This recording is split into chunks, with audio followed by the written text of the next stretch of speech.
Apollo Creed. Vouloir gagner à tout prix, mais d'une seule manière.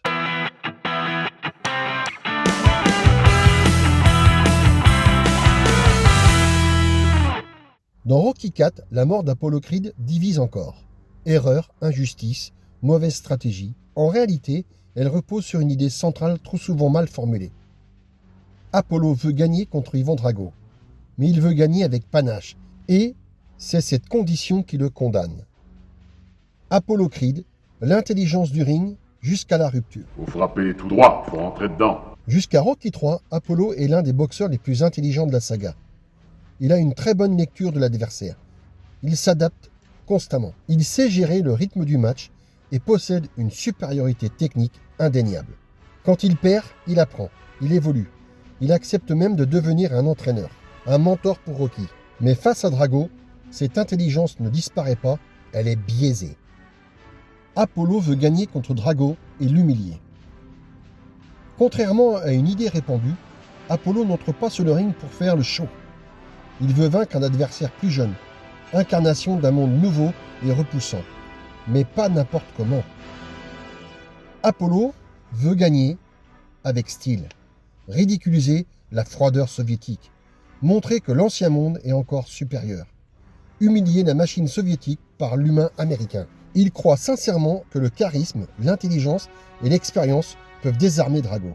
Son entrée théâtrale, son attitude provocatrice, son humour ne sont pas une feinte ou une quelconque diversion, ce sont des armes symboliques.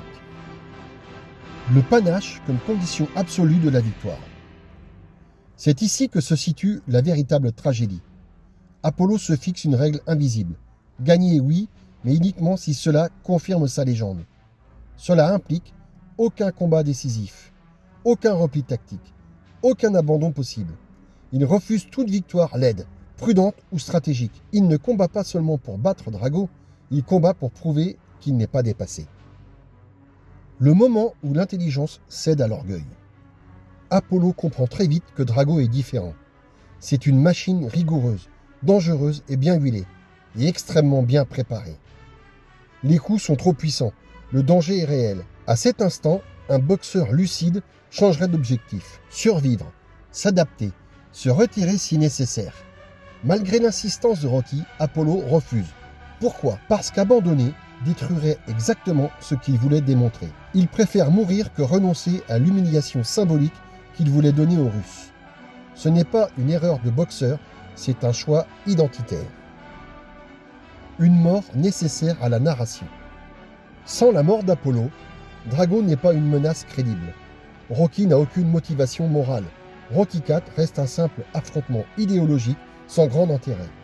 Avec cette mort, le ring devient mortel. La boxe cesse d'être vue comme un jeu.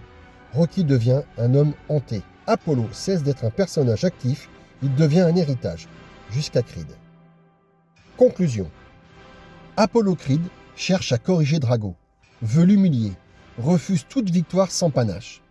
Il ne meurt pas par naïveté, il meurt parce qu'il refuse de gagner autrement que comme une légende, pour son art, son pays et pour lui. Et face à Ivan Drago, c'était la seule façon de perdre.